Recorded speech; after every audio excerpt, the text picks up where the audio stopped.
Thomas the Tank Engine has worked his branch line for many years and knows it very well.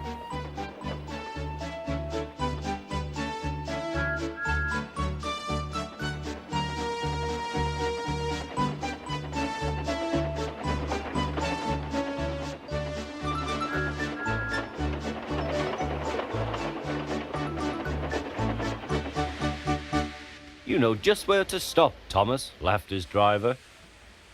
You could almost manage it without me. Thomas had become conceited. He didn't realize his driver was joking.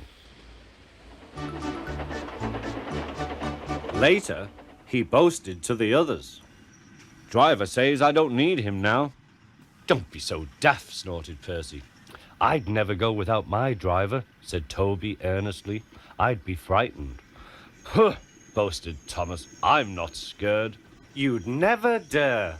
I would then. You'll see. The next morning, the firelighter came. Thomas drowsed comfortably as the warmth spread through his boiler. Percy and Toby were still asleep. Thomas suddenly remembered. Silly stick in the mud, he chuckled. I'll show them. Driver said I could manage without him. I'll just go out. Then I'll stop and wheesh. That'll make them jump. Thomas thought he was being clever. Really, he was only moving because a careless cleaner had meddled with his controls. He soon found his mistake.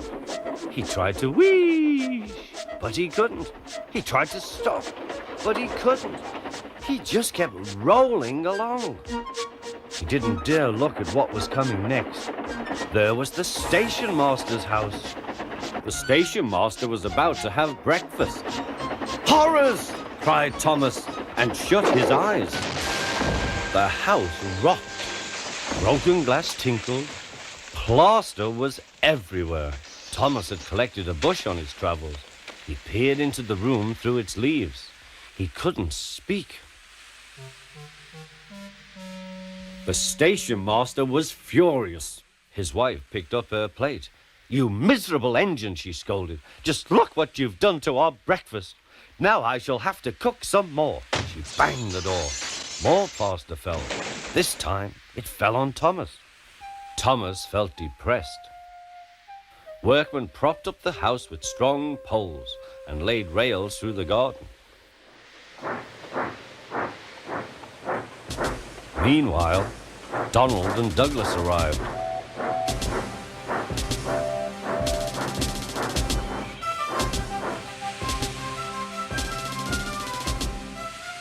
Don't fash yourself, Thomas. We'll soon have you back on the rails, they laughed.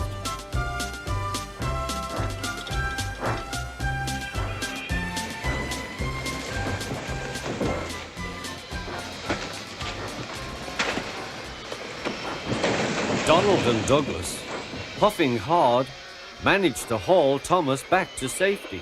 Bits of fencing, the bush, and a broken window frame festooned his front, which was badly twisted.